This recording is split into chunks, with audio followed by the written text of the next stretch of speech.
O Teatro Amazonas, uma das joias arquitetônicas mais emblemáticas do Brasil, ergue-se imponente no coração de Manaus, cercado pela grandiosidade da floresta amazônica. Construído durante o auge da Era da Borracha no final do século XIX, o teatro simboliza o esplendor e a ambição de uma cidade que florescia em meio à selva. No entanto, por trás de sua majestosa fachada, adornada com detalhes europeus e com uma cúpula de azulejos coloridos que brilham ao sol, há uma história mais sombria, uma história de fantasmas que, dizem, ainda caminham pelos corredores e palcos do teatro, assombrando o lugar que um dia foi o cenário de seus maiores triunfos e tragédias. A construção do Teatro Amazonas começou em 1884, e desde o início, a grandiosidade do projeto atraiu artistas e intelectuais de todo o mundo. Com suas luxuosas cadeiras de veludo, lustres de cristal e pinturas detalhadas, o teatro logo se tornou o epicentro da vida cultural da região. Aqui, óperas, peças de teatro e concertos de renome mundial foram apresentados, trazendo vida e brilho à cidade de Manaus.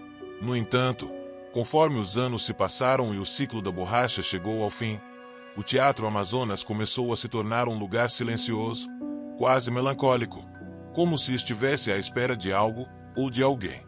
É nesse cenário de esplendor decadente que começam os relatos de aparições. Disse que, nas longas noites silenciosas, quando o teatro está vazio e as luzes se apagam, figuras espectrais começam a se manifestar. A mais famosa dessas histórias é a do espírito de uma antiga cantora de ópera que, segundo a lenda, nunca deixou o palco. Essa mulher, de nome Cristina Barreto, foi uma renomada soprano que se apresentou inúmeras vezes no Teatro Amazonas durante o auge de sua carreira. Cristina era adorada pelo público local, sua voz ecoando pelas paredes do teatro como se fosse uma extensão da própria arquitetura. Porém, sua carreira foi tragicamente interrompida por uma doença súbita, que a levou à morte prematura em um momento de ascensão. A lenda conta que, desde sua morte, o espírito de Cristina nunca deixou o teatro. Vários funcionários e artistas que ensaiavam no palco à noite relataram sentir uma presença inexplicável. Alguns dizem que, ao estarem sozinhos, ouviram suaves acordes de uma canção lírica, ecoando pelas cadeiras vazias, como se uma voz feminina estivesse cantando de algum lugar entre as cortinas pesadas. Outros afirmam que, em noites específicas, é possível ver a figura de uma mulher vestida com um longo traje branco, semelhante a um vestido de ópera, vagando pelas coxias ou sentada em uma das poltronas da plateia. Seu semblante é sempre o mesmo, triste, quase resignado, como se estivesse esperando por uma última apresentação que nunca veio. Um dos relatos mais intrigantes vem de um jovem pianista que, ao fazer o ensaio de um recital noturno, viu algo que jamais esqueceu. Ele estava tocando sozinho no palco, imerso na música, quando de repente sentiu um arrepio na espinha. O ar ao seu redor ficou gelado, e ele percebeu que, embora o teatro estivesse vazio, não estava sozinho. Levantando os olhos do piano, o pianista viu, ao longe, no balcão superior, a silhueta de uma mulher parada, observando-o em completo silêncio.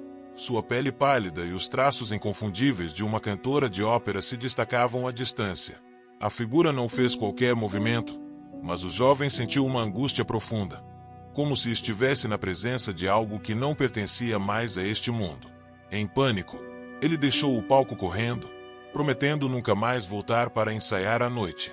Outro espírito frequentemente avistado é o de um maestro, que supostamente dirigiu várias apresentações no Teatro Amazonas e morreu nos bastidores durante um concerto importante. Dizem que, em noites de grande apresentação, ele pode ser visto andando pelas coxias, com sua batuta na mão, preparando-se para uma última performance. Algumas testemunhas afirmam ouvir o som de partituras sendo viradas, como se alguém invisível estivesse revisando uma obra antes de um concerto. Funcionários do teatro já relataram, diversas vezes, ver luzes piscando e sentir objetos sendo movidos sem explicação.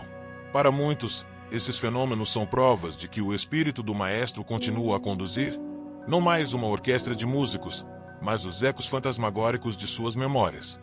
Certa vez, durante um ensaio para uma grande ópera, a presença sobrenatural tornou-se tão intensa que o próprio elenco ficou aterrorizado.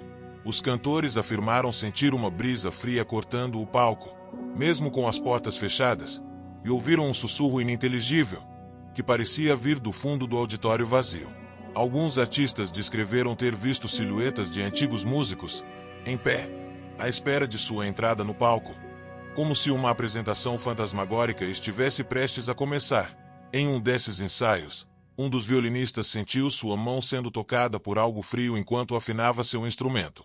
Quando olhou para trás, não havia ninguém, mas o violino caiu de suas mãos, como se tivesse sido empurrado por uma força invisível. O ensaio foi cancelado naquela noite, e muitos acreditam que o próprio teatro não estava pronto para aquele espetáculo. O clima no Teatro Amazonas, especialmente à noite, tem uma atmosfera densa e misteriosa, como se as paredes guardassem não apenas a história gloriosa do local, mas também as presenças que não conseguem deixá-lo. A equipe do teatro, acostumada a esses fenômenos, muitas vezes evita estar nos bastidores sozinha após o anoitecer. Alguns afirmam que os assombros se tornam mais intensos durante grandes eventos ou quando o teatro passa por períodos de reforma, como se as mudanças despertassem a inquietação daqueles que ainda permanecem presos ali, apegados ao passado. Um dos funcionários mais antigos do teatro, o Sr. Joaquim, zelador há mais de 40 anos, tem suas próprias histórias para contar. Ele afirma ter visto Cristina em mais de uma ocasião. Certa noite, enquanto fazia sua ronda de verificação pelas cadeiras da plateia, notou uma sombra se movendo em direção ao palco. Ao se aproximar, viu claramente uma mulher vestida de branco, parada no centro do palco vazio, olhando para o auditório com uma expressão de melancolia. Ele conta que seus olhos pareciam brilhar no escuro, como se procurassem algo que jamais encontrariam. Em respeito à presença, Joaquim virou-se lentamente e deixou o teatro, sabendo que, para aquela alma, o teatro continuaria sendo seu lar eterno. O Teatro Amazonas, com toda sua glória e história, permanece um lugar onde o passado e o presente se entrelaçam de maneiras inexplicáveis. Para aqueles que o visitam, é um templo da arte e da cultura, mas para os que ousam explorá-lo em suas horas mais solitárias, ele é também um local assombrado por ecos de vozes que jamais serão silenciadas.